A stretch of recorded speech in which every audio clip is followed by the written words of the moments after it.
Welcome back to another episode of On the Line Under 30. I'm your host, the host with the most, the GOAT, Mr. GB2. And we got greatness in the building, man. We got greatness in the building. This is my co-host right here, Mr. Young J-HARP. Young J-HARP. Mr. Splash Harper right here. Man, we got some greatness in the building, y'all. We want to welcome our very special guest, Miss Tammy Story Wilkins, in the building with us here from USC. Woo! We about to get it popping. Tammy, welcome. How you feeling today? I'm feeling good. Thank you for having me. I always love to talk basketball and life. Oh man, we hope you drop some gems for us, because I know you got some gems up the sleeve. I'll try. When it comes to both life and ball. Good. So why don't you tell us a little bit about yourself?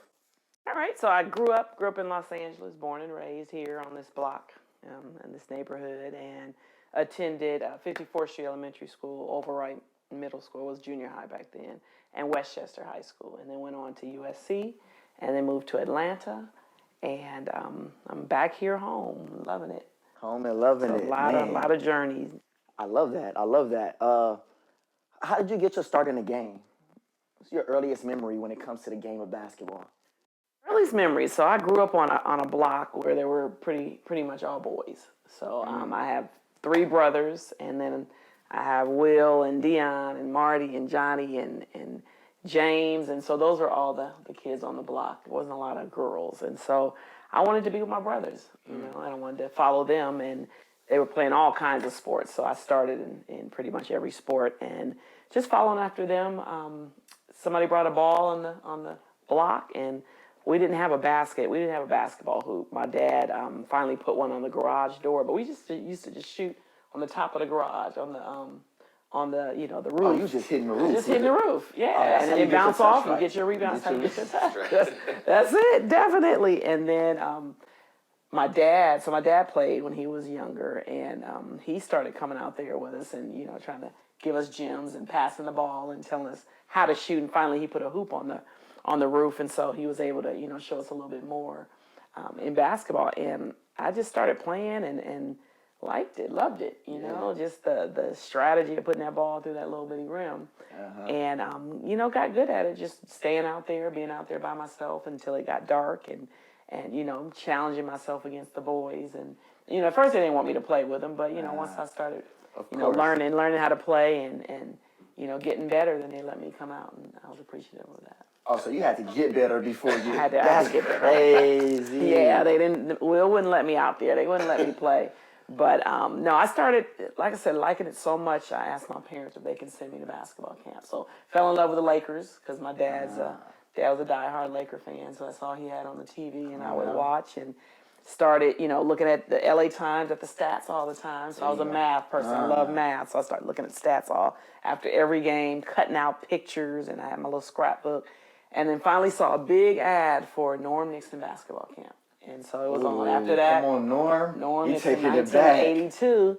And I attended his camps for about 4 or 5 years straight. And so I know him pretty well. And then went to Michael Cooper's camp, Byron Scott's camp.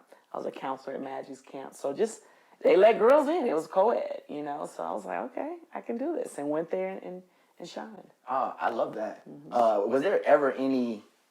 rivalry when it came to what these camps were? Like, who had the best camp out of that group right there? You named some legends. Yeah, no. Honestly, Michael Cooper would be a guest speaker at Norm's camp, and Norm would be a guest speaker at Coop's camp. So they were pretty good friends. And Byron Scott, same thing. They'd end up at Byron Scott's camp and Magic's camp being the speakers. So that Showtime group was pretty close, and that showed us a lot about, team members being close. That's probably why they played so well together, because they were friends off the court too. Oh, I love that. And so but no competition, just going there and trying to beat the boys. That was my goal, to be the best person there. Okay. So at what age did you know you were pretty good? So let's see. It mixed in with those camps. Our junior high didn't have a basketball team, but I would go to the Westchester YMCA. So I played in the Westchester Y. They had a league.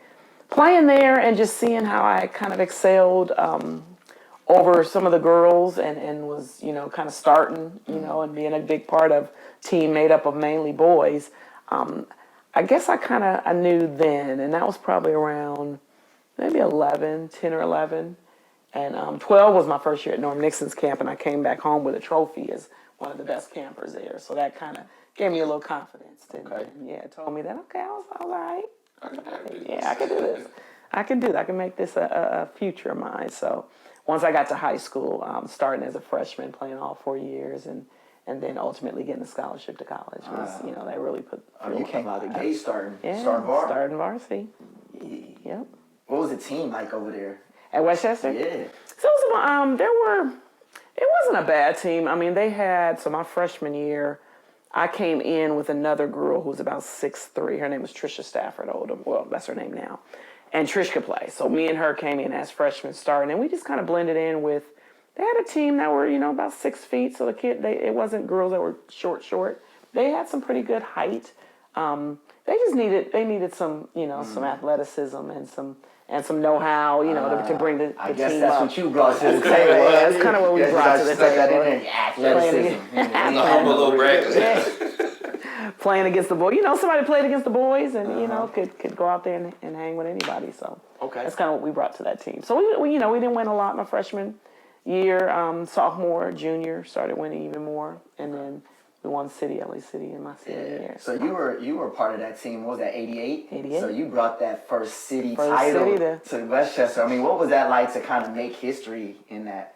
That was big. That was a big deal because just the competition we played against Crenshaw, Fremont, Dorsey. These teams weren't somebody to lay down to. Right. They were good teams, and so just playing against them, Washington Generals, it was to get the city championship there because we lost my junior year. So redemption was my senior year, and so to bring that to Westchester, we knew it was a big deal. It was a big deal. It was bragging rights, in L.A., which was really big. And, after that, it didn't even matter about state, but city was the big thing to us. So, no, it felt real good to be the first. And I'm glad they've gotten a couple more after that. Yeah.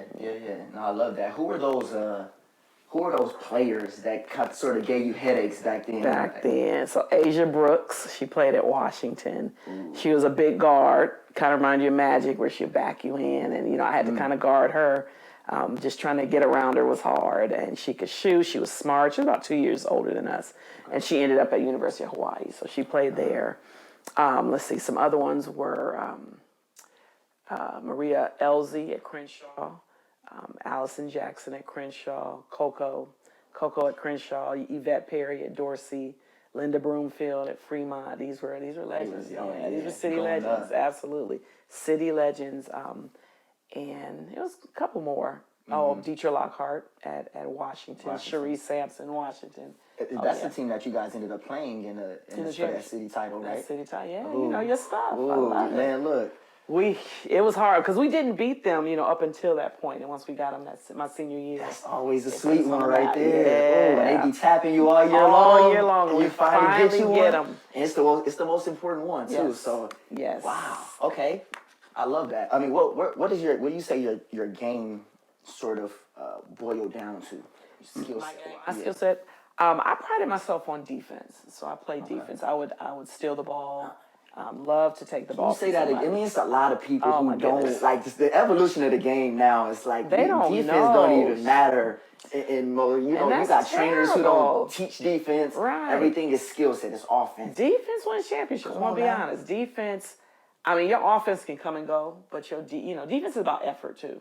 It's about effort. Is anticipating. And I want you to speak to someone very specifically because I like to think that I'm probably the best basketball player in this space right now. Right? Here we go. And I just want you to, when you repeat that, defense, right? Yes. Some people don't play defense. Some people don't. It's an offense. This is why it's so important to speak to this piece of the game. It's important. No, good defense will lock up any good offense any day. Any day. You understand that, right? You right? can't guard me though. See, I'm gonna stay out of that. You know what? We're gonna continue because this here. I love it. Yeah, the energy in this room. When he's on your team, you don't have to play defense. That's the problem right there. I had one job was to shoot the ball. Right there. Okay, so he's a shooter over there. Huh? Hey man, defense. Everybody's supposed to play defense. Everybody's supposed to play defense. That should be everybody's role. defense. Now on offense you have the shooters, the passers, the screeners, but everybody has to play defense. It's interesting that you say that, defense is, sort of like that was your moniker, what you sort of laid your hat on. Yes. Because I think, if I'm not mistaken, you led or set a career high for most threes in a season. Is that accurate? You're talking about, so for high school, we didn't really keep stats, but at SC, I have the record for steals. I have one of the records for steals in a season, and I had like 12 steals in a game one day against H.A.L.O. I'll never forget that game. And I think that's the most. Nobody's ever gotten more than 12 steals in a game. Interesting. But at Westchester, I'm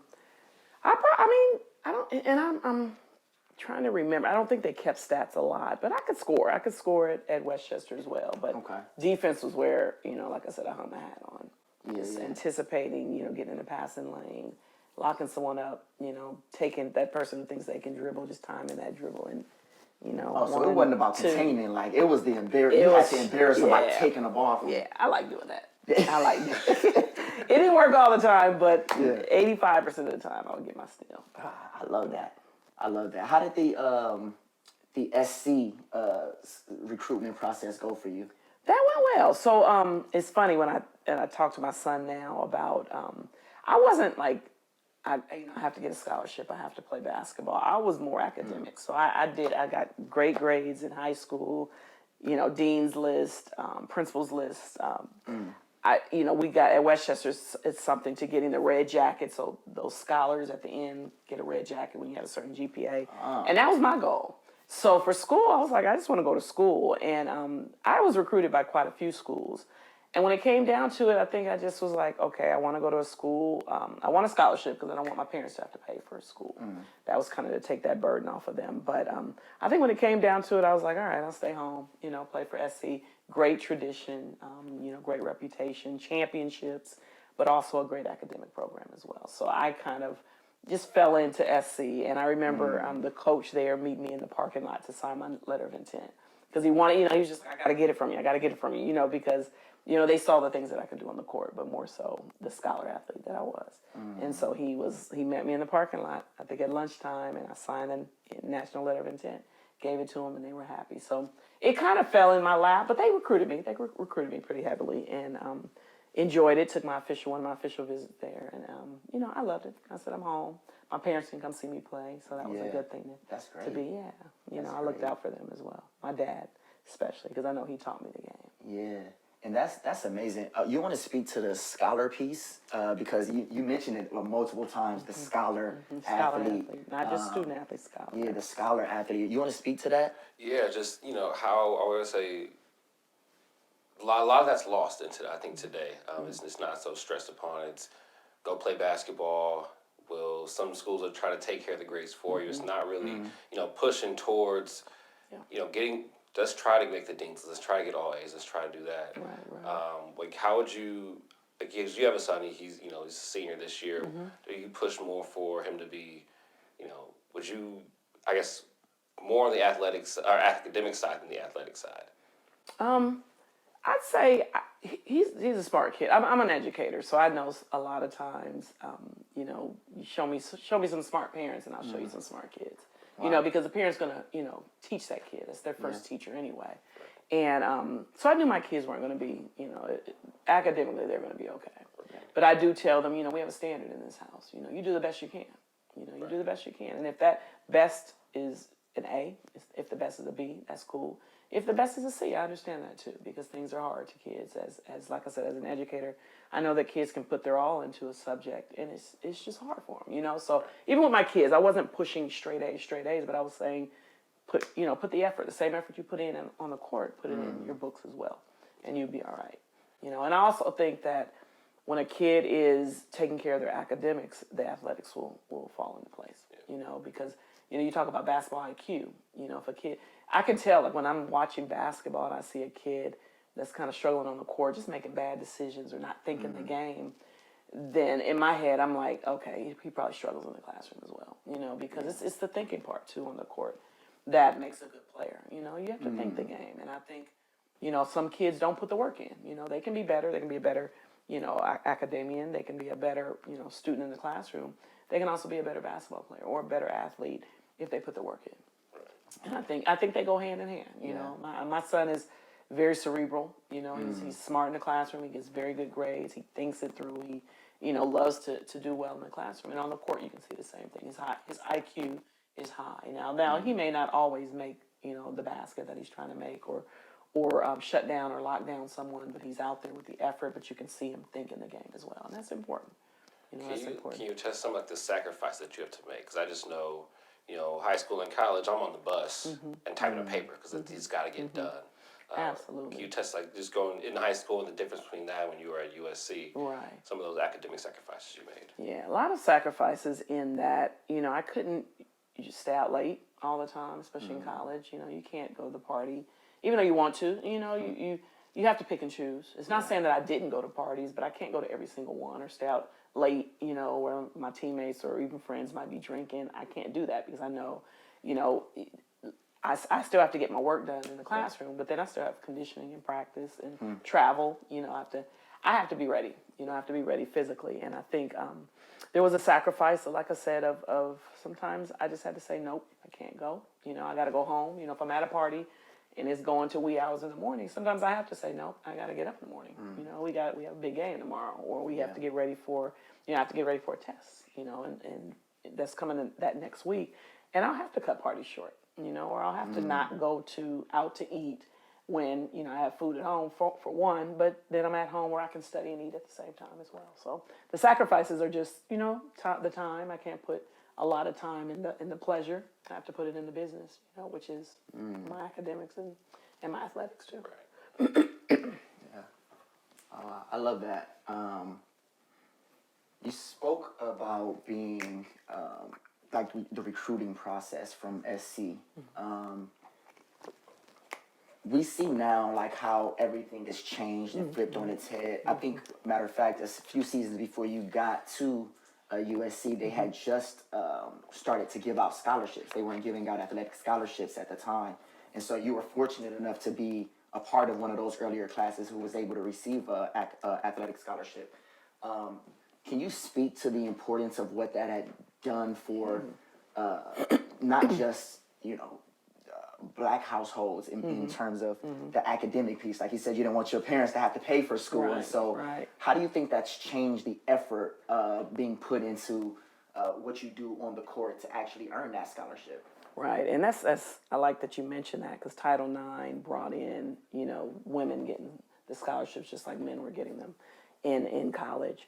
And I think that, with that kind of that goal being, attainable, or being able to get a scholarship, then you worked out a little bit harder. You tried to put yourself in the best situation as far as camps, or as far as playing as much as you could, going in the gym, not just at practice time, but after practice too, staying in there a little bit longer, working on your game. I think that, like you said, it has changed a lot. The recruiting has changed a lot. But even back then, you wanted to be your best product. You wanted to be your best self. And so you try to put yourself in that situation, or in that position, to be able to be seen by others. Now, back then, we didn't have social media. So it was more of, you had to go to camps. So a girlfriend of mine, Trisha, and I, we went to, it was a big camp called Blue Star, which Blue Star is where a lot of college coaches were.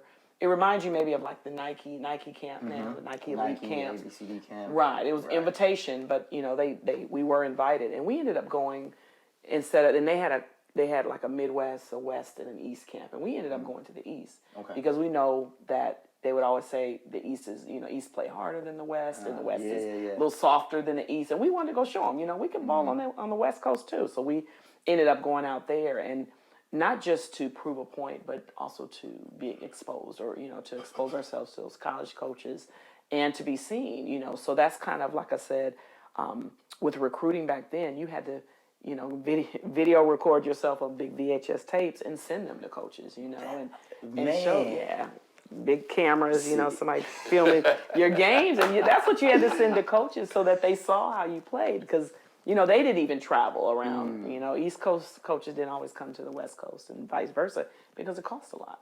You know, it costs a lot. So yeah, you had to, like I said, you had to put the work in, but you had to be creative in how, you know, you got yourself out there. And so letters would come to our coaches, come home. You know, it was I don't even know if they even have letters now. You know, where they write handwritten letters in the, and you're happy to go to your mailbox and see, you know, a college name in the top corner. And it was exciting. You know, it was exciting. So yeah, you had to put that work in to be seen. Yeah, It's fun though. A good process. it's the process. It's the journey. process. Absolutely. Yeah. How would you? I mean, especially now having a son who is a senior. What are some of the things that you talk to him about in terms of playing at the next level? If that's something that he actually wants to do, Right. Are you pushing him in a direction? And if you are, when we talk about the recruiting process, what are some of those things you're having him look out for when it comes to how he approaches his decision? Right. Right. So I'll say my son, I guess he reminds me of me when I was younger, but I just, you know, I guess I kind of forget that, you know, kind of selectively forget that because basketball is not his number one. He wants to be in film. So, you know, operating cameras and something like this, he would probably be more into this than what we're talking about, which is fine because I was more, like I said, academically driven than basketball, but basketball came easy to me. And so with him, I have to kind of remember that I was once in his situation of, you know, not always, you know, putting basketball first and saying I wanted a scholarship and I wanted to go to this college and knew a lot about the colleges. And so I see that in him as well. And I just basically try to tell him, go out and put the work in, first of all, if that's what you want. You know, if that's what, we're not going to force you. My husband and I, we love basketball, but we're not going to force him. And we told him, if you don't play basketball in college, it's okay. It's okay, you know? I mean, we would love it, but if you choose not to, we'll support you in whatever you want to do. And so, like I said, he wants to do film. He wants to get into a great film school, but he also wants to play basketball. So, but it's just not the priority, you know? So he has his priorities right, which I believe, you know, the academics is, you know, is ahead of the basketball, the athletics, you know? And he's pretty talented. He's 6'4", long, can jump.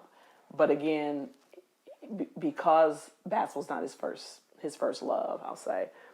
You know, on the court, sometimes he doesn't always put, you know, the effort that I think he should be putting into it, which can get frustrating. You know, frustrating as a parent who, you know, played at a high level. It sometimes is frustrating for me to watch him and see that he could do so much better than he's doing.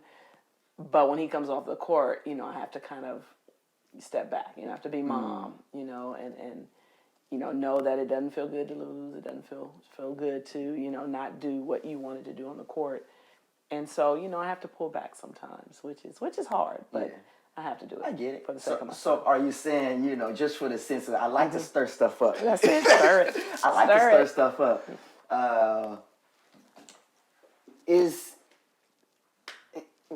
By the way, just for our fans, what's your son's name? Jared. Jared, right? Yes. And Jared, is there a competitive edge in this family? Like, do you look at it, you like, man, if we laced them up, you barbecue chicken? It used to be. There used to be me taking him out there and teaching him, and that's when he was, you know, probably 13. But when he started getting stronger and taller and better, I couldn't hang. I just had to kind of teach him and not try to play against him, but play with him.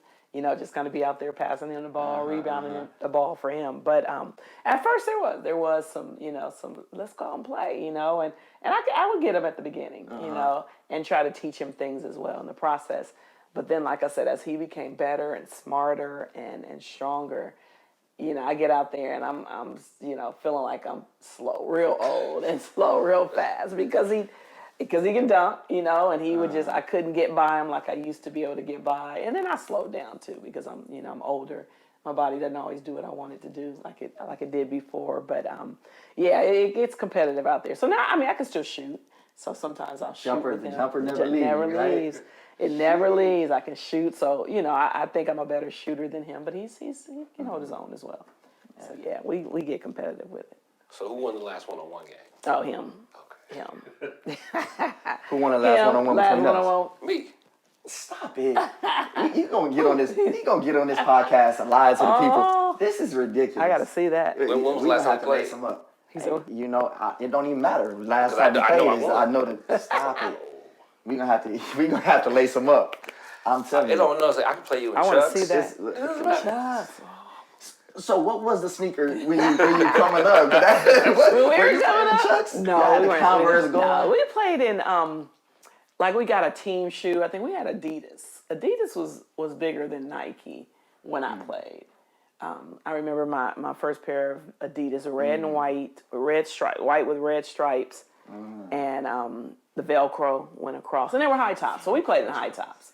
That's why we don't understand the young kids playing in the low tops. Everything is and low the top ankles. now. It's all low top, and I'm like, but yeah, we played in the high tops, and those ankles were protected. But I think it was Adidas. Yeah, we didn't play in Chucks. Yeah. Those are too flimsy.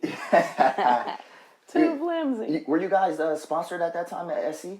And we were sponsored Nike. Nike sponsored. Nike sponsored. So what was it? So you prefer Nike, Adidas? So now I mean, when that stuff became free, I was Nike free all day. Oh yeah. Which was that was great. Getting gear. Yeah. That was fun. I love that. That was fun. Talk to us about those USC years and what the competition level was like to go from, high school playing against, the girls in your city. You named a few legends, that played in city with you. When you got to that next level, talk to us a little bit about how the competition changed, but two, you are now playing people from all over the world. All over the world, absolutely.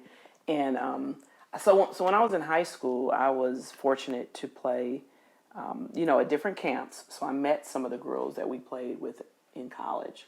So at the Blue Star camp, so we went to the Blue Star West camp one year, and then the Blue Star East camp. Mm-hmm. And so both of those, we were able to meet women or girls who turned women that we played against in college. So, I think I was ready.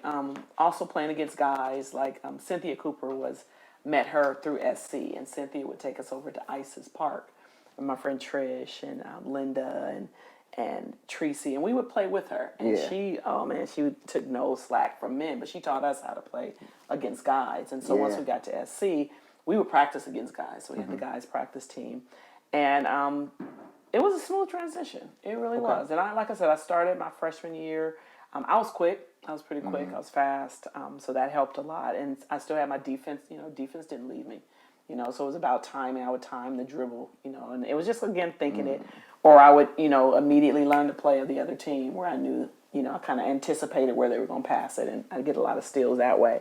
But the transition wasn't hard at all. So I was freshman all conference. So this was the Pac-10 back then. So I was freshman all conference my first year. And then we had a coaching change my first year. So Linda Sharp was my coach, and she was the coach of the championship teams with Cheryl Miller and Cynthia, Rhonda, and Paul and Pam. And so she left after my freshman year, so we got a new coach my sophomore year, which, that was a challenge too. Yeah. Kind of learning a new coach. And this was Mary Ann Stanley, who's a Hall of Famer herself. And she came in with a different philosophy. We had some kids, or one of our best players, Sherry Nelson, had graduated. So we were kind of starting over, finding ourselves my sophomore year. So that was kind of my worst year as far as record. Again, still did okay. Didn't make all conference that year.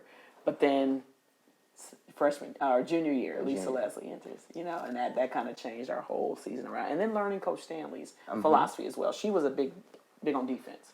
So that was right up my alley, where I was able to gamble a little. And of course, having Lisa. I'm about to say that back line right there, gosh. Couple of other I'm good. If I miss, I know I'm protected on that. Yeah, absolutely, yeah. And Lisa she reminds me, or Juju reminds me of her, because Juju playing now, tearing it up. Lisa tore it up too. So our first game playing against Texas, Lisa had about 30 points.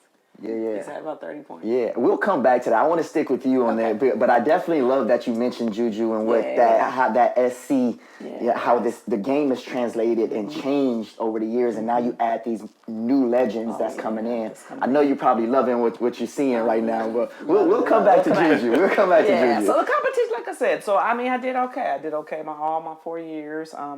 again, leading in steals and had, at one point records change, people come in and do better. But at one point did have 3-point, a lot of 3-pointers. Didn't average a lot, but I was more a leader and a defender, which was, important. And we went to the Elite Eight my senior year. That So senior year. we were one win away from Final Four. But we lost to the eventual champions. So that's okay, Stanford. Does it? So is it okay when you lose to the team that won it all? It makes everything okay. Yeah, at first, like when we cool. lost, we kind of like, dang it, what we could have done better. But once we saw that, they went and kind of just plowed through everybody, we were like, all right, well, it's not too bad. Yeah. We did our best against them, And Stanford had a good team. They always had a good team, just like now. So yeah, but the experience was great. Going that far throughout the tournament, can you speak about the mental toughness that it takes? 'Cause I think that aspect of the game is not talked about enough. Absolutely, and and I look back on those games. I mean, they weren't always pretty. They were some ugly wins, but when you're going in the tournament, it's one and done. You win by half a point. It don't matter. At the buzzer, you kind of can wipe that away and keep going. Which is good. So, but the mental toughness, of knowing that if we lose, we're done. You have to be, you have to stick to, the game plan. You have to be ready, be mentally tough to take on. Here's another team, like you said. These, they have a team of stars as well. So the teams that we were playing. We had to just stay locked in and know what got us there. Lisa was our backbone, that year, and we couldn't go away from that. We had to make sure we kept feeding her the ball, and she took us as far as she could. And she was only a sophomore, so she did even better, I think, her junior and senior year as well. So, and got more players, to come in as well. Because I think once you get, a good player at a school, then other good players want to play with them as well. Oh, yeah. And that kind of helps. And so they got, after I left, they got Tina Thompson came in, one of those years, so they got people that wanted to play with Lisa. There you go. And were able to play and go even farther. So, yeah. But you have to be mentally tough. It is. Once you get into the tournament, I mean, you all have the physical gifts. Now it's just about who's going to outthink or execute, who's going to follow that game plan and be a little bit smarter than the other team. What's some of those? Because you playing with legends. What are some of those feel good stories like? Because I know you got some stories. I know. What's up? So I'll tell you this. So Lisa's first game, her freshman year, that was my junior year. She scored 30, but I scored 36. So it was it was good because it let her know, okay, you're not in this by yourself. You can score your 30. But you got somebody right there with you. Yeah. Talk about defense. She dropping 36. I don't know. You downplaying this offensive skill set. I don't know how I feel about it. Yeah, for some reason that rim was huge. Huge that game. And I didn't know what. I hadn't seen Lisa in high school, but I know that somebody else was gonna have to do it too. She couldn't do it by herself. But once I saw the player that she was, then it was like, all right, I can pass now. I can kind of lead in assists, and that's what I did. So was it your team at the time, or was she coming in as this girl coming in? It's gonna be her team. Yeah. So make sure her transition smooth. No, I guess our coach was good that she knew how to, because she had coached Hall of Famers before, like Ann Donovan at Old Dominion. She had won a championship herself. Yeah. She knew how to, those egos, she knew how to downplay them. And Lisa and I became real good friends. Yeah. Her freshman year and the other freshmen that were there, we were good friends, and so, we didn't think about it as anyone's team, but we knew that nobody stopped Lisa. No one could stop Lisa. She was, from freshman, the minute she hit that first practice, we knew that she had game. And so it was it was up to us to get it to her. But we didn't have players who were just going to feed it to her at any cost. They're going to take their shots too. And we had some other parts that, kind of filled their role too. Yeah. But eventually, yes, it did become Lisa's team. But she was modest too. She wasn't arrogant. On the court, we both, against the opponent, were like, you got to carry that energy. Come on. But to each other, it was like, all right, Tam, I pass to you. If you pass to me, Lisa was sweet. Lisa was sweet. When she got to WNBA, she got she got a short end of the stick of people saying she throw elbows and she was dirty. But Lisa was just a competitor. Man, look, that chicken wing somebody gonna get caught with a chicken wing at some point. Especially when you're trying to take the ball from her. But she just, she was a baller. She was a baller. She's a great player. That's interesting because you guys, there was no professional league when you were coming up, right? There was the ABL was getting started. Okay. And it was before the WNBA. So say WNBA came out about 95. I was with Lee. I graduated in 92 from college. So 95 was a couple of years after, but ABL was probably maybe 90. But we played in, so there was something called the Olympic Festival. So the Olympics was big, but there was the Olympic Festival, which was for, players that weren't going to get to that highest level, but you could go play. So it was East, West, North, and South teams, but you played just in the United States. And so that's when I played against like Tammy Reese that played with Dawn State at Virginia. That's when I met, Shaq was there, and some of the Byron Nelson, some of the other players were there. Jimmy Jackson were some that I remember. And then, a lot of players that went to the Pac-10 and I played against went to that Olympic Festival as well. But that was kind of the big thing that you did in between the Olympics was you tried out for the Olympic Festival. And I made the West team, so I played the West team along with Trisha Stafford, who went to Cal. And then she went on to coach. She went to WNBA. She went to the ABL, the WNBA, and then went on to coach from L.A., but she played at Westchester with me. Yeah. But, there were a lot that it was all about overseas. But overseas was limited. It wasn't everybody. So there was no market. Really There was no market. No, not just anybody could go. Gotcha. Overseas was for more the tier one, if you call it, those all Americans that people knew local, that knew nationally those names, and that were all Americans. They would go overseas and probably get some money. Where I probably could have if I had looked into it, but I was like, I'm going to work. I got a job. I worked this hard for my academics. I'm going to get a job in my field. And, thinking back, hindsight is 20/20. I wish I would have, but I tried out for the Sparks, which was good. So I got to see, kind of where I fit in, and didn't make it all the way, but made it pretty far. So I was kind of satisfied about that. Yeah. And then just, in my mind, and again, I probably should have gone a little bit farther and deeper in that pursuit. But I'm happy with how my life turned out. So, and I watch him now and see, especially when it first started, watch him and say, I remember playing against her in college and lighting her up, I was going to say, you have to, you watching the film. Rewatch it. Like, I gave her 20. Right? She got the 30 piece. Absolutely. Absolutely. Like, so when Jared come, what's up, Ma? You ain't make it to the league. What's up? And you can still sit there and be like, I bust her. I gave her fits. I dropped her. What? If we had the same cameras, and we had that highlight area that y'all got, I'm pretty sure I would have went viral. You would have seen it. Absolutely. Oh, I love it. So no, but it was fun. I love my experience in basketball, and so now I'm just trying to pass it on to my son and others as well. Yeah, I love that. What are some of those stronger relationships that you have with some of the those players who play now or who, sort of went through the ranks of playing at that higher level? What are some of those relationships like? Right. So I'm close to a lot of the SC women. I just was at an event with all the championship players. So Rhonda, the McGee twins, Cheryl, I have their numbers. I can call them and say hi and they know exactly who I am. Lisa was a really good friend of mine. Still talk to her and text her and been out to see her where she lives and know her kids, and so I keep in touch with her. I really like relationships. I like especially keeping those connections with my past, my players I played with, played against. I could still probably call a lot of them and say what's up, and they remember. And I just call just to see how they're doing too. Their well-being is important to me, and have been on Zooms with quite a few of them, just getting them back together.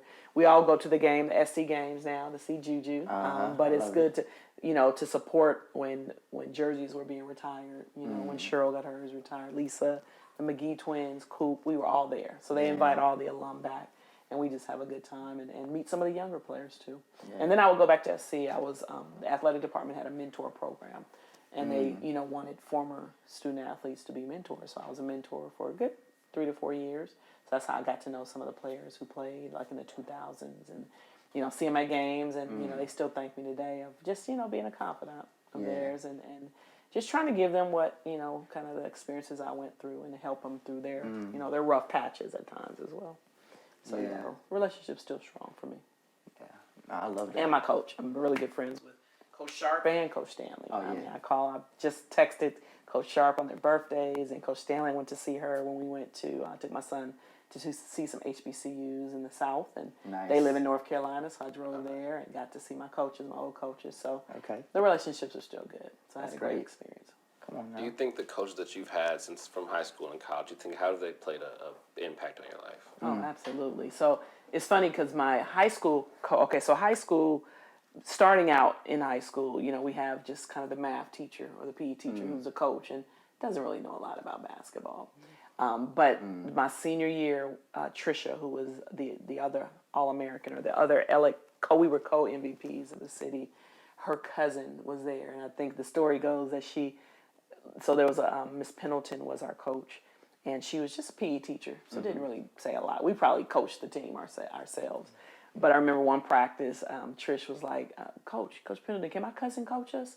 You know, it was just basically, you know, not trying to be rude, but basically saying, we need somebody to know the game if we're going to go to where we want to go. Right. And he stepped right in. And right to this day, he's my pastor at my church. So I love that. So, yeah, the relationship is still there. But we talk, loves basketball. I mean, he's so smart, and we still talk basketball all the time.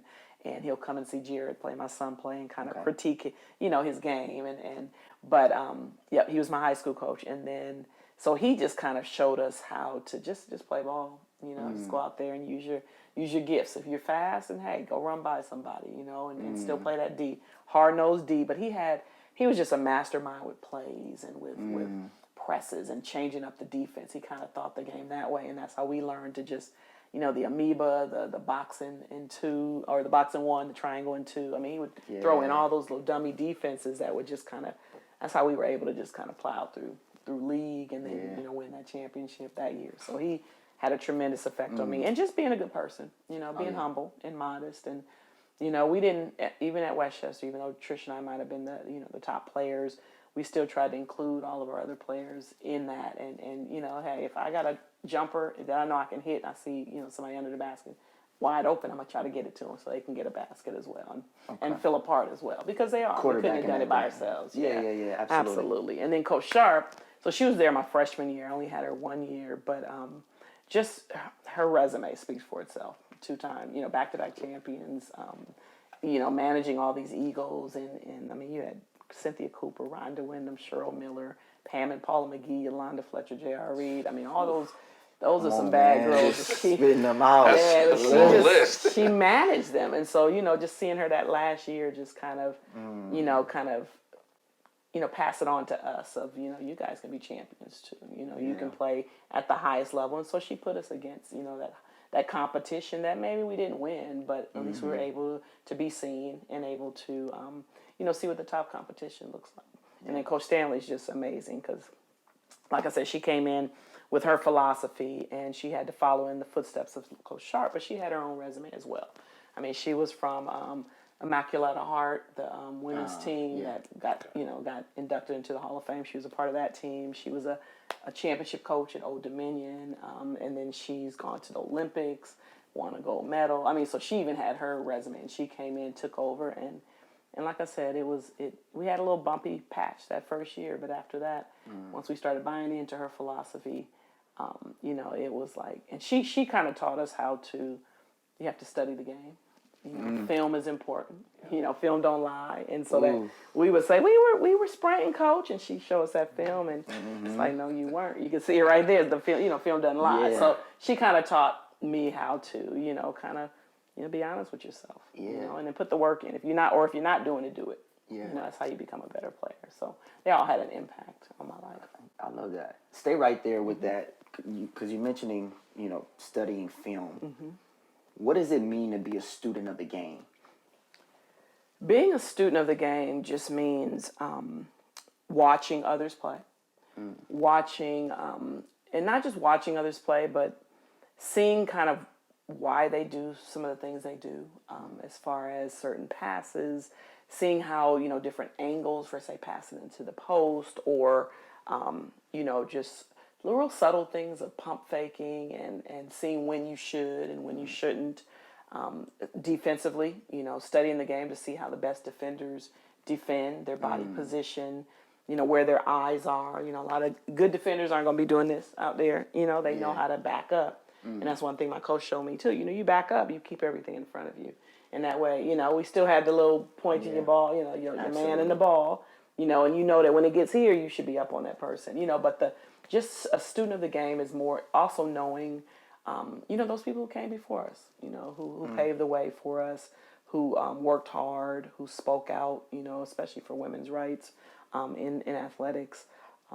Student of the game is also knowing, what makes you good, watching that film to see, where are my strengths, where are my weaknesses, and also knowing that everybody can't score the basketball. You have to have those role players that are going to be the hustlers or the defenders. And yeah, you want everybody to be that way, but a lot of times it's not that way. You are going to have that rebounder or that shot blocker, or your role is not always to get out there and shoot.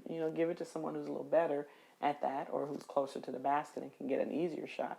And your role might be to be an assist person, And so I think hear that being pass to me. You said pass to you and defend. That's your role. Pass to you and defend. I hear him. Everybody plays a role in success. I'm probably better off passing it to myself. Passing you the ball. You guys are funny. You know what Kobe said? What Kobe say? I practiced with these dudes. I watched these dudes. I saw when they left. I saw when they arrived. Why would I trust you at the end of the game when I didn't? I see what you do. I put the work in. I put the work in. That's true. That's what Kobe said. I'm taking the last shot over giving you the ball because I know at the end of the day, the work that I put in to get here. It's going to get exactly that bucket. why we didn't win the championship. Ooh. It's not why we didn't win the championship. It's not why we didn't win it. There's. I love it. You know what? I love it. We're gonna talk to.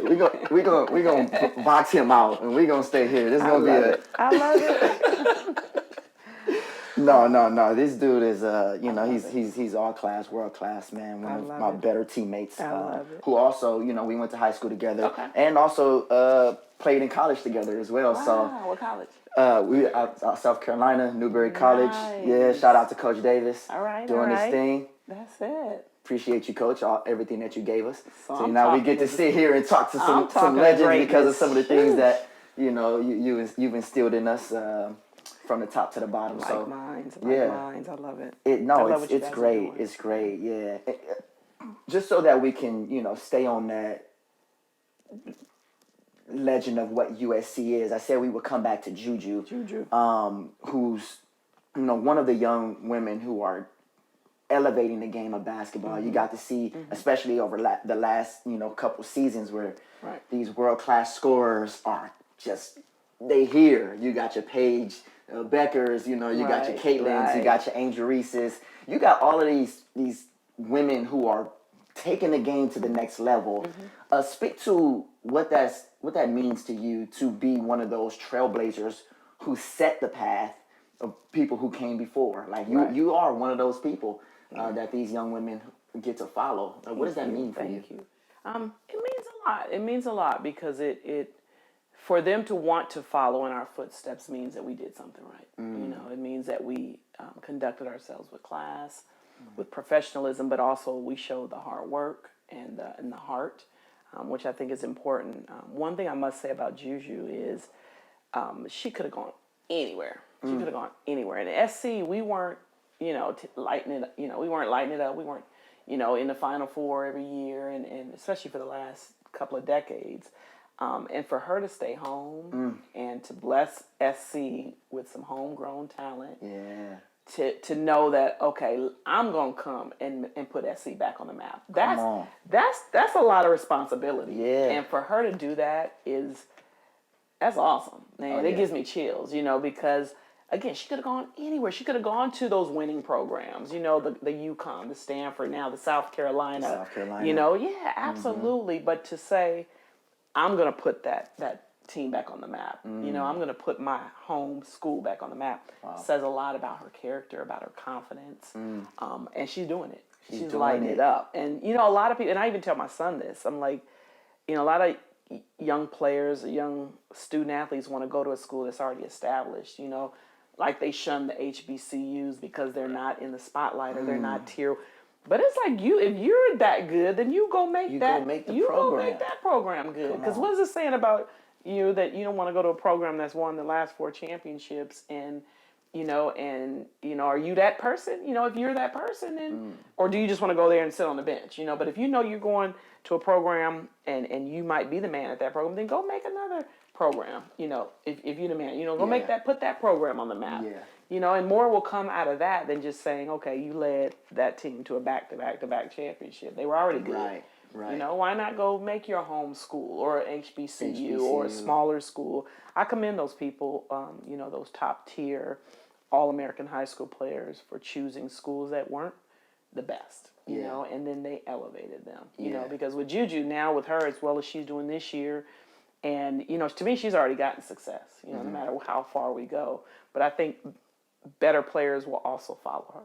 Yeah. Like we just signed, I think, 2 other 5-star players because they want to play. They want to play. They want to play with. Yeah. And you spoke to that when it came to Lisa. Like they Absolutely. started to come in. You bring in a type of talent like that. That's amazing. That's it. Yeah. And then you keep that parity. It's not going to be just UConn and South Carolina. And I know we had our time. SC, we won 83, 84, won that back-to-back. And we were the ones like the South Carolinas are now, or the UConn was, and Stanford. And, those teams that are winning the championships now, the LSU and Notre Dame.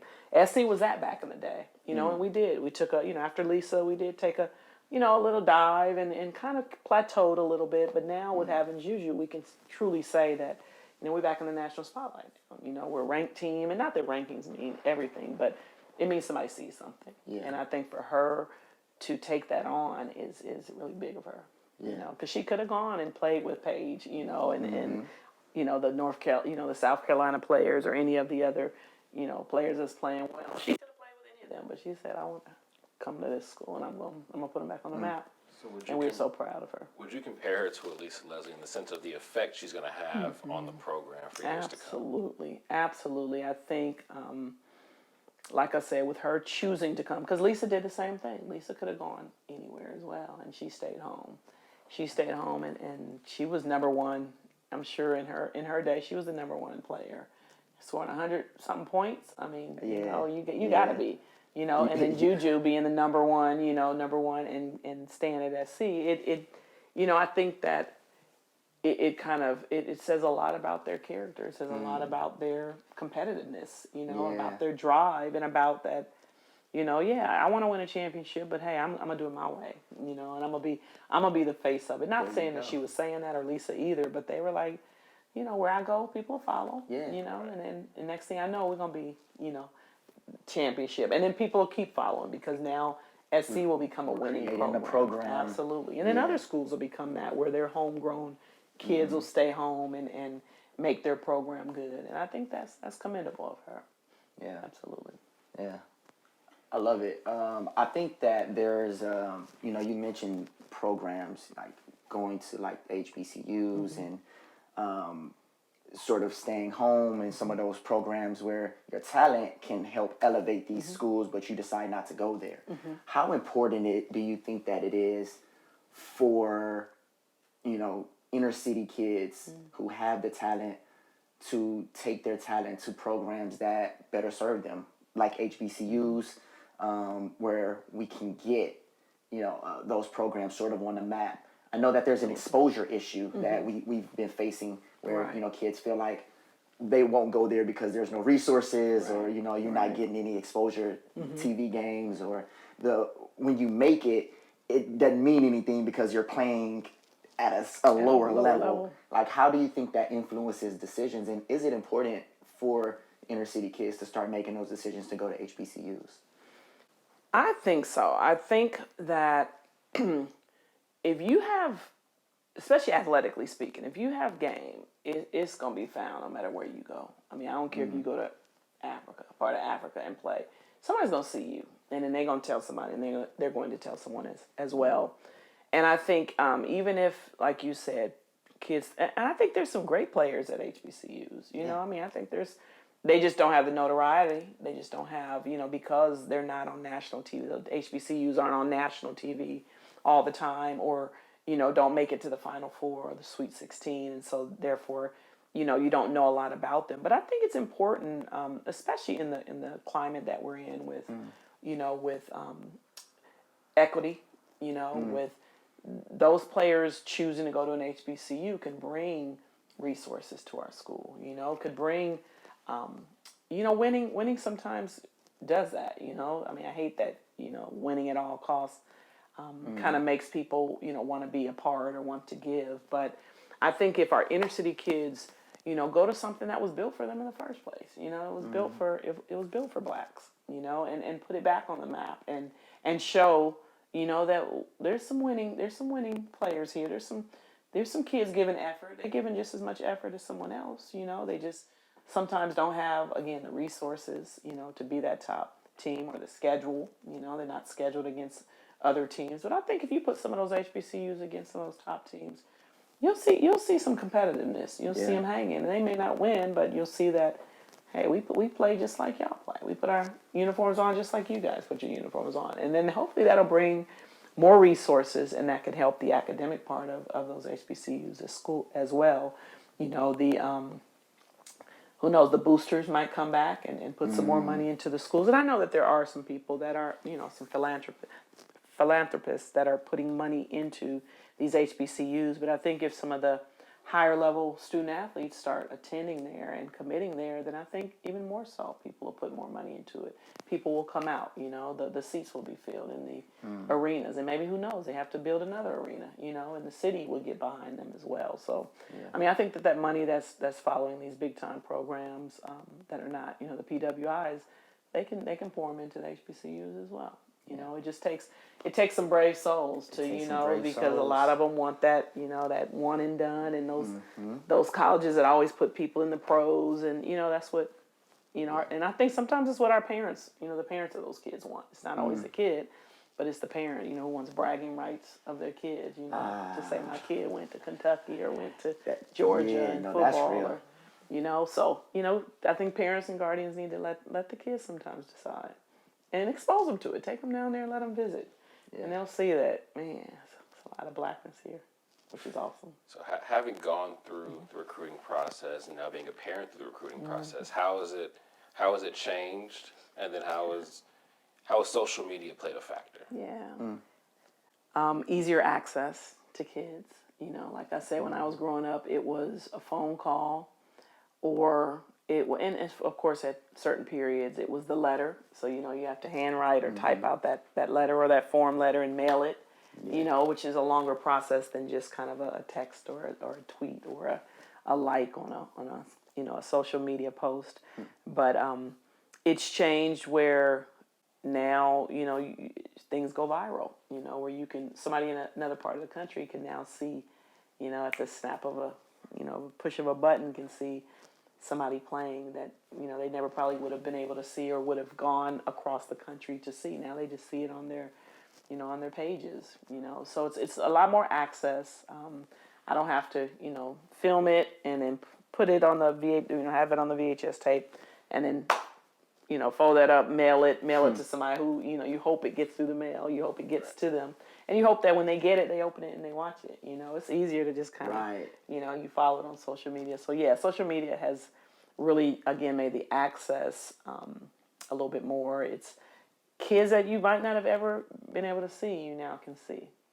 Somebody that wanted to really go to a school across the country can now just kind of take, record them and get somebody to record their games and put it as a highlight reel and send it, just email it or, kind of just bring it to the coach's attention. So it's a lot more access and, and it's changing the times, things change. I think it to be the exact same as when I was growing up. That would mean, we haven't had the advancements in technology and which makes life easier too in other aspects as well. Do you think the social media aspect is going to help those HBCUs, have access to more kids across? I think so. I think a challenge was they wouldn't come on the West Coast because they think that kids won't go there when that may not even be the case. Right. Because a lot of times, honestly speaking, when I was growing up, I didn't know much about HBCUs. My dad, went to Tuskegee for a year. You knew about like Morehouse because of Martin Luther King, but you didn't know there's so many. It's over hundreds, hundreds and hundreds of HBCUs. I didn't even know. Yeah. And I'm like, whoa, and I think that everybody can't go to the top programs, the Duke and the Kentuckys and the Kansas. I mean, everybody That's the can't go goal. there. It's like it's the standard. Like, right? we don't even. UCLA and Hey, I got to end up there. there's 12 to 15 players on a team, and there's so many kids who are playing, and parents are putting the work and putting the money and the effort into these kids with trainings and camps and AAU ball. That's changed a lot as well. Even though we had it, but it just wasn't at the major scale. It's not a big business as it is now, where kids are. There's so many teams and there's so many. So I go into a gym sometimes, and I'm like, wow, there's so many kids playing basketball.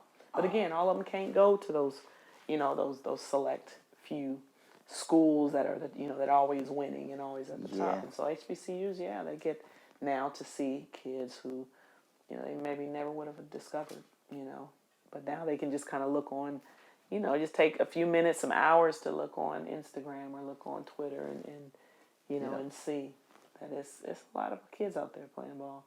And now, especially globally, you have it's a global the game. Europeans and the Africans. It's a global game now. It is. It definitely is. Yeah. But it makes it more fun. So can you speak to the competitiveness of what you're seeing from women's basketball right now? Like, what are some of those ideal matchups that you like to see, or some of those players that you like to see butt heads? Like, we just had the Angel Reese and Caitlin, and then the fan bases is going at it. Like, speak to the game. So I don't watch as much college basketball as I should. I'm a big SC fan, so I'll watch when SC is playing, and then when it gets to like the March Madness, I'm kind of interested then because there's a lot of teams. But I'm liking what I see in Paige. Paige is good from UConn. South Carolina has this freshman, Malaysia. Yeah. She's showing me some things that's like, wow. She's doing some incredible fun things, making the game fun. Yeah. Just having fun out there. Of course, Angel Reese and Caitlin Clark is phenomenal. Doing a really good job. Team basketball, I'm loving.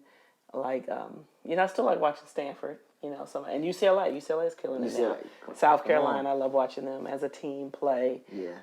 And so, those matchups are fun. But I can't wait to see Juju. Now she's kind of getting me a little bit more interested in seeing what she can do against other teams. So I hope they get a chance to play, when they get into Pac-10 or Pac-12, the league, playing UCLA. That's going to be a good matchup. Come on. Knock it out. Yeah, so more so team matchups and like you say, rivalries are better than just the individual play. But it's fun. Yeah, it's gonna be fun to see what she does. Yeah. So Dawn got them looking good over there, or what? Yeah, because they started. I mean, rankings. They mean something. So I know they were ranked really, like 6, 6 through 10. And she was just like, we're young. We lost some players. We lost some players to the WNBA, to the pros. And but now they're number one. And they're killing people. But just having fun. And Dawn, I played against Dawn. Dawn has always been smart. She's a student of the game. Yeah. Can play point guard that just made other people better. And I think that's what's carrying on to her players. She's showing them that playing is fun and you can have fun and play together. Make other people better. And I think that's what they do. That's what I'm seeing Malaysia do. And other players did that before, too. So I love It's always fun. She give you fits? Yeah, Dawn was good back then as well. Yeah, and I had guarded her. She didn't go off, but she did okay. You knew her name after that. You knew her name after that. Okay. I love it. There's the way that the game is elevated now, and this is speaking more to the recruitment process as well, because now high school athletes have to make their decisions incorporating the newly found NIL deals that have been sweeping NCAA. Can you speak to what the NIL has done for the game and how these student athletes should approach being recruited at this juncture? So yeah, NIL has opened up a whole can of worms as far as recruiting, like you guys just said, with seeing who can offer me money and from different schools. But I still think, players should still look at the schools. To me, I look at the academics, because especially for women, we're not going to play basketball forever. I mean, I don't even know what the average number of years of a career in the WNBA is, but a lot of the women don't go to the WNBA. You know, it's just like the men. They have less teams than the men do. Yeah. You know, so there's a lot of girl or women players out there. I think, you know, the top players will get those NIL deals. You know, but there's some, you know, if you play your cards right, even if you're not, say, the you know, the tops of the team or that the face of your team, you still can go out looking for, you know, get an agent, or you can, you know, kind of, they have the collectives now at schools that will help those players that are, you know, are the role players, you know, get a little bit of money as well. So I still don't think, you know, you should look at it as I'm going in to get some money, you know, to give me an NIL deal. Go to a school that you want to go to, that you know, you like the program. For the academics, they have what you want to major in, because you still need to get a major. You know, you still need to get a degree. And women are now coming out early as well, but it's rare. It's not like the men. It's not like one and done. But a lot of the women, you know, do go back and get their degrees. So, you know, go to a school, to me, that fits you academically. You know, and the team, you know, the playing and the success on the playing field or on the court, it'll come. You know, so I don't think they should look just straight at the NILs, but at least now it lets you go out and do a speaking engagement, or you know, autographs. If the team is winning, then you know, everybody's autograph means something, and now they're able to get some money for that, which is, you know, kind of what NIL lets you do. It's not, those top players that we mentioned are going to get those $1 million contracts or $1 million deals, but a lot of people might just go do a speaking engagement and get a couple $100, and it's okay. You know, it's not something you got to hide or they have to pay you under the table. Now you're able to do some different things like that, which is cool. You know, or represent. Say you're in a small town. You know, represent a small mom and pop store. Yeah, that can maybe get you. You know, give you lifetime food from, you know, their place or something. So it just opens up a lot where you can do things for, you know, for yourself and now get paid for it, which I think is, you know, incredible. Because even when I was playing, you know, there were times where I went and spoke at a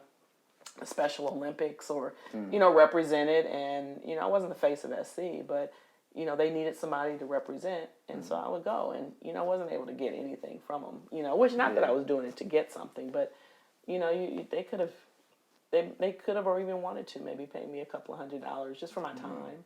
Okay. You know, but that's not something we could have done back then because it was illegal, you know, NCAA rules and, you know, stuff that you had to kind of be careful of, agents and boosters. You know, we had boosters who, they like everybody. You know, they don't just look at the top player on the team. Sometimes they like who's on, you know, everybody's on the team. Yeah, but they can't give you anything because of the rules. That's how it used to be. But now, you know, NIL, you know, the whole thank you, you know, it was Ed O'Bannon, Charles O'Bannon, Ed O'Bannon's, you know, thank you for, you know, just being smart enough to, and I'm sure people thought about that, you know, and for him to, you know, see it through was great. Yeah, yeah. I just saw, I mean, just because it's very team, one of the teams, I think this is football, one of the football teams just got, the entire team got like trucks.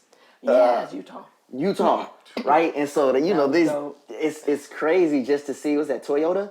I think they have a big, NIL with Toyota, and it's huge just to see what's happening for these, you know, these kids, and how that changes and helps their lives, right? I'm very big on the belief that we are brands, right? Yeah. And, you know, if people don't like your brand, they won't invest in you. And so how important is it for these kids today to see themselves as brands?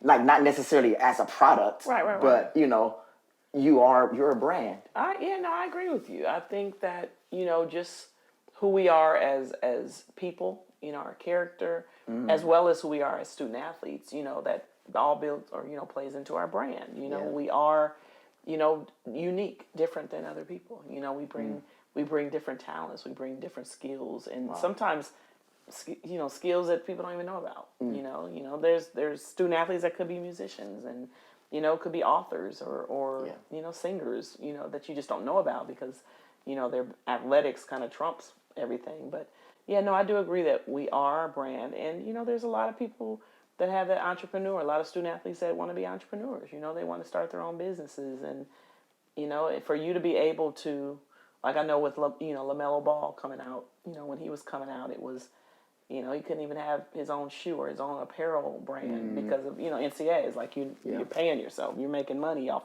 your brand, and I think that's unfair. He wasn't even able really to play in college. Right. It was kind of bumpy for him to get to college because of what he had and his family had established earlier. Their brand. And right. So no, I do agree that everyone is, and that's important for people to know that they're important. That they can, profit off of themselves. And not working for anybody else, just off of them. Yeah. I think it's important.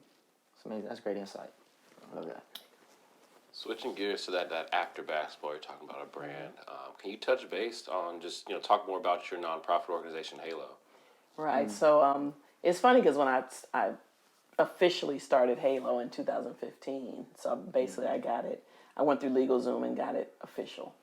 The paperwork where the state, federal says I have a nonprofit. A lot of that stuff I was doing back in 1995. So I looked back and saw that 3 years out of college, I was thinking about basketball camps and clinics and, tutoring kids. And so I had my little card made up, and I never took it past that. I just had kind of the idea and, just didn't have time because I was trying to figure out what I'm going to do for my career and, didn't know that could be my career. And then, when I really sat down and saw that, I like to help people. I like to fundraise. I mean, I loved it. I don't mind asking people for money for causes.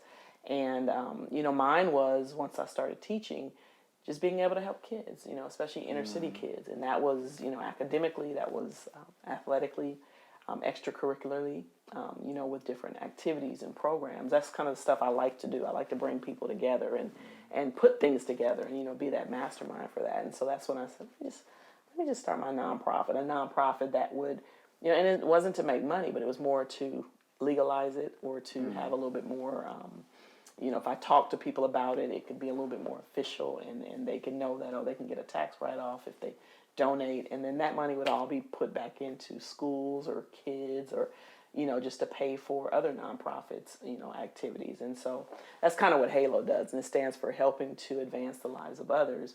And it's basically, we don't have like a set program that we do, but it's more of, if I see someone who wants to donate to H.A.L.O, then I find a cause to use that money for. So whether it's a school that needs, equipment for their robotics team, or if it's a baseball team that wants to go to a Dodger game, never been to a Dodgers game, or a basketball team wants to go to a Lakers game, then I would get that money and pay for the tickets for it. So it's kind of like more of a funnel where people that I meet and just kind of love what I'm doing or what I want to do, donate money, then I use that money and I already have a cause for it. I already have something that I can, kind of, use it for. So our last endeavor was I wanted to take kids to, on an HBCU college tour, So what I did was I put on a comedy show, under the name H.A.L.O.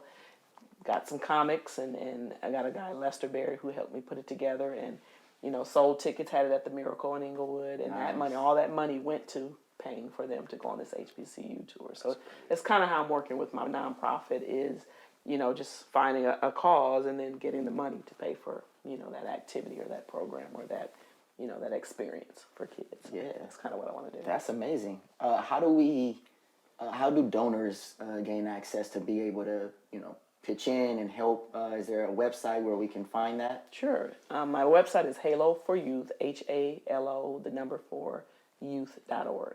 So that's where it is. And there's a donate button on there. There's, you can donate that way. We also have like a Cash App. I don't know the Cash App. No, I don't think we have a Cash App. I think we have Zelle, where you can like Zelle it and it'll go straight to H.A.L.O. I'm looking to get a Cash App or a Venmo or PayPal, something that other people outside. I have like the little square, thing where you can swipe it. Yeah. So, but mainly you go to the website and you can see the donation button or write a check and I can deposit that as well. Yeah. And that's the way that, you can donate. And it's tax deductible. Nice. And then the organizations can also find a way to advertise for their programs or ask for help from H.A.L.O. Absolutely. On the website as well? Absolutely. So they can, there's a way to, contact us. You put some information on there if you're looking to, maybe you need some funds for something. I love that. Help with fundraising. Yeah, come on now. I love this. This is great. Absolutely. Thank you.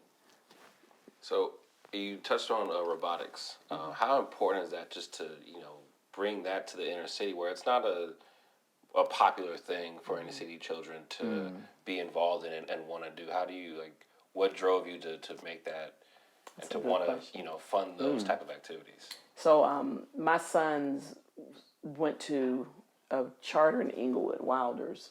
Oh wow, I'm familiar. Yeah, Wilders. So, and that's, to me, it's like a public school. It's a public charter. And, just needed a different experience. So I ended up, my oldest, Wilders goes up to 8th grade. So once he graduated from 8th grade, we looked into private schools. So that was kind of like our first interaction with a private school. And then my youngest went to Wilders to about 6th grade. And then after that, wanted a different experience. So ended up going to W&S, which is another private school, and then to Crossroads. But I'm saying that to say, once I saw what they were experiencing at these private schools, and I work at a public school, I work at a traditional public school in LAUSD, I was figuring, man, if they have these experiences, then why can our kids, our black and brown kids at these, traditional public schools, why can't they have the same experiences as well? So that was something else that I wanted H.A.L.O to be able to help with, is putting these programs like robotics, like a language program, or giving them those resources that other schools have, a makerspace or things like that, and so they can have a level playing field when they get to high school, or even to show their experiences for college. A lot of times our black and brown kids don't get exposed to those different things like robotics, like the STEM activities, the arts, which are being taken out of public schools. They don't get those experiences. So sometimes you need nonprofits to be able to raise that money to put those different programs either in the community or just in a school, so that these kids can have exposure to it, because it's important for them to see what's out there. If they're not exposed to different things, and they don't know what their talents may be, they don't know what they might like, because they've never, been able to do, robotics or do some engineering or some coding and programming. Those are things that our kids sometimes don't get, and I think it's important for it to be a level playing field, because if kids are getting it at private schools, then why can't then they're a leg up, especially even with the languages, they're a leg up on kids that don't even get exposed to it, but yet they're competing for those same college spots, those college admission spots. So that's what H.A.L.O wants to do, is try to put those programs in, or fund those programs at different schools. Yeah, Love it. that's amazing. It seems like you've kind of figuring out your life after ball thing, and I love what you're doing with H.A.L.O. Is there a message for younger athletes, for those who may not exactly want to pursue the game beyond high school? They might not want to compete at that next level. When the ball stops bouncing for them, what's something that you feel like you should leave them based on your experience in going out and jumping into something like H.A.L.O? Right. All right, so two things. I think one is, once you're not able to play it physically, you can still use what you know about it with those careers that are behind the scenes. Like, with sports, you have agents, you have marketing, you have trainers, you have statisticians. If you're good at math, you can be the one scorekeeping at a game or at games, refereeing. These are the behind the scenes where you're still attached and you're still close to the game, but you're not playing the game.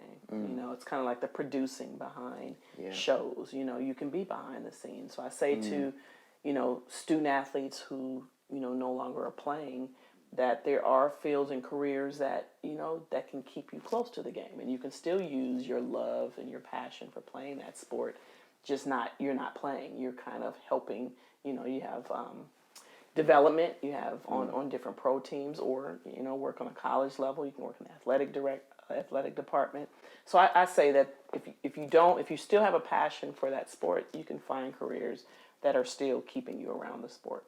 Another thing is, I think that playing sports gives you a lot of intangibles just in life, in working. Even if you don't work within the sport, you still are, how to manage your time because you've had to. You're disciplined because you've had to be. Yeah. You can a lot of times handle pressure because you've had to, on the court. You've worked with a lot of different people because you've had different teammates that you have to learn what makes them tick and what makes temperaments, temperaments and how to egos. And so I think, and I always say it's a microcosm of life, playing a sport, because we do get those intangibles that make us a team player. Like I look at myself at school sometimes when the principal asks for something to be done and everybody's looking at each other like, who's going to do it? I'm always stepping up and saying, well, somebody got to do it. It's just like on the court, somebody got to guard that person. That ball's coming down, pick up the ball. All right, I'll do it. So that's kind of the attitude I think playing sports gives you is, it's a team thing. Life is a team thing. So, if it doesn't get done, who's going to do it? And then, hey, I'll step up because I'm used to doing that. I'm used to being the way I'll guard him. He's hitting threes all on somebody else. Hey, I'll take them.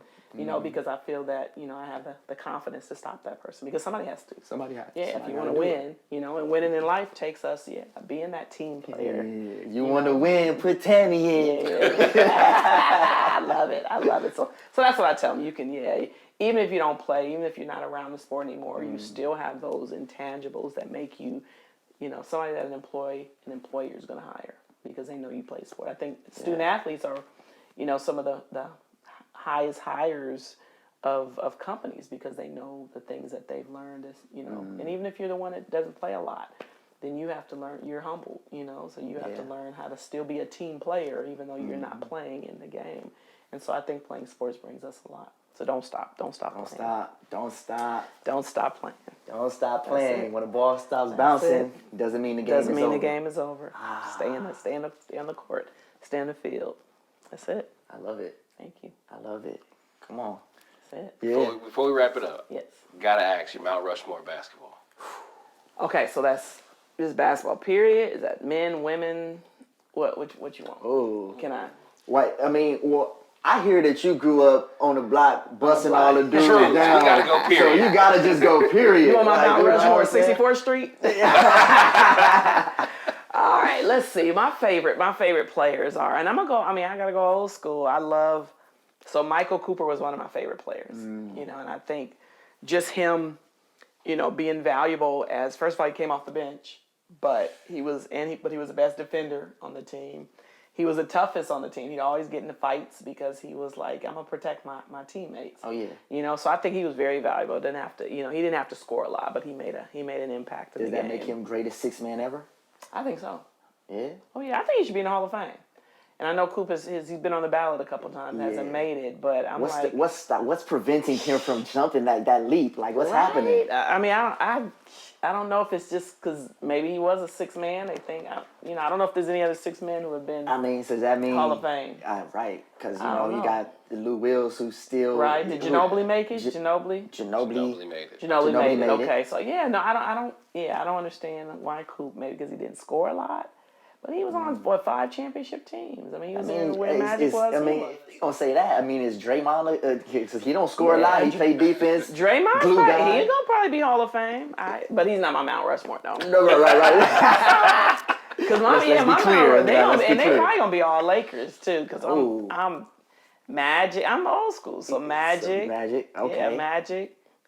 I liked Worthy. Worthy was. It was nice. James. Yep, Worthy was nice. I like. Okay, so I'm only gonna do. So I say Magic, Coop, Worthy. Let's see. I was a Kobe fan. Come on, man. I was waiting for it. Then she said it's gonna be all Lakers. I said, she don't say Kobe. We got some issues. I'm a Kobe fan. Yeah, and I'm not gonna put LeBron because he didn't play. He hasn't played long enough for me. But he's a bad dude. I'm glad he's with the Lakers. But yeah, Kobe. Statistical GOAT for sure. Yeah, definitely For sure. So Kobe, Magic, Worthy. I like Shaq. There we go. They're gonna all be Lakers. I don't care. Shaq, and then let's see, Shaq. How many we got right now? So Shaq, Kobe, Magic, Worthy, and I'm not. What happened to Coop? Oh yeah, and Coop. So that's 5 right there. That's a nice lineup. That's a little.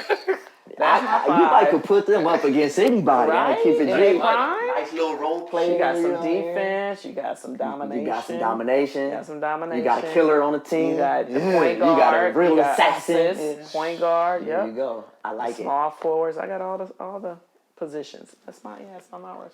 That's great. That's great. Well, I know who wouldn't make mine. Who? Out of my five? No, your five is great. Who would? Jamie Harper. That's he would never be anywhere near my Mount Rushmore. Oh. I just don't. We talk about students of the game. I Right. just don't think he's a student of the game, man. And you can't. What they just say? Kyler Murray. They gave him all this money. Like he don't watch film. You gotta. But somehow, I'm always in the right spot for you to find me, though. Hey, Always in the right spot for you to find me. hey, you was my Mike Miller. He was my Mike Miller. Mike Miller. Oh, yeah. You know, Mike could he shoot. might have been my pager. I'll take pager.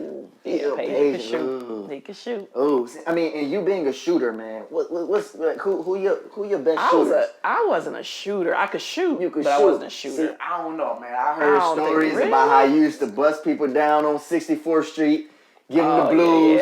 Yeah. Them Steph cats, walk away, yeah. but I was and before it touched the net, you walking back the other way, pumping the crowd I up. was probably like what they said you were, where I could shoot, but I didn't. I'd rather get other people involved. I love it. I would shoot when I stole it and went down and scored a layup, you yeah. know, but yeah, I wouldn't take. I would pass it to Lisa, pass it to Trish. Trish was my high school, forward and could score on anybody, and then I passed it to Lisa at SC. So I love it. yeah, I didn't have to. I didn't average a lot, but it didn't matter. I love it. Defense. Yeah. It's about defense. Yeah. Well, for us to be able to close out, Yeah. who is the most skilled player you ever played with? Played with? With, Let's see. or against. Or I mean, against? yeah. I'll stick with with. Skilled might have been. Trisha was she was, and I went to junior high and then high school and then played against her because she went to Cal. Because you went to Cal, Pac-10, Pac-10, and then seeing her after that. Trish could do anything. She could bring the ball up. She could shoot. She could score anywhere. She could rebound. And she liked to be a guard sometimes. She was 6'3", but loved to bring it down. And so she had handles too. Okay. So, yeah, I say Trisha Stafford Odom. That's my girl. There you go. There you have it. Yes. Man, we want to appreciate y'all for rocking with us, man. Tammy, thank you so much for showing up. Thank you so much. Man, this is great pleasure. just to have you, just the information, the insight, and just the obvious love for the game that you're able to bring to us. So, man, for those at home watching, make sure that you go check out the nonprofit H.A.L.O. Donate, send people over there that if they need anything. Make sure that you tap in with Tammy and what she's doing over there. She's doing some amazing stuff. And we need it. Inner city, we're here.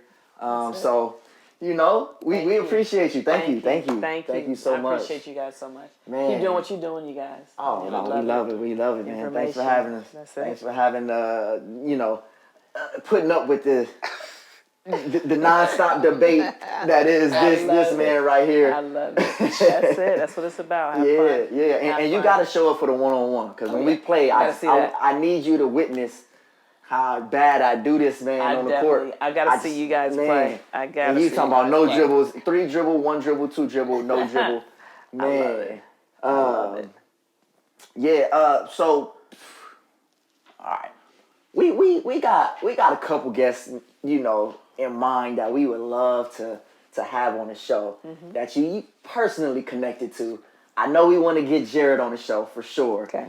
So we want to make that happen. Got it. We also want to know the possibility of being able to get L on Double L. Get the double Triple L. L. Triple L. Ooh. Triple L. But the L can't stand for the loss. So Lisa Leslie Lockwood. come on now. I'll see what I can do. I can't guarantee, but I will check it out. Yeah. Hey, I know my on the line under 30 fam. Y'all want to see Triple L on here. I know y'all do. So we gonna hope for that. We gonna pray for that. We gonna push for that. That's it. Boom. Sounds good. Yeah. So, my fam, we love y'all. Thank y'all for rocking another episode of On the Line, Under 30. I'm your host with the most, the GOAT, Mr. GB2.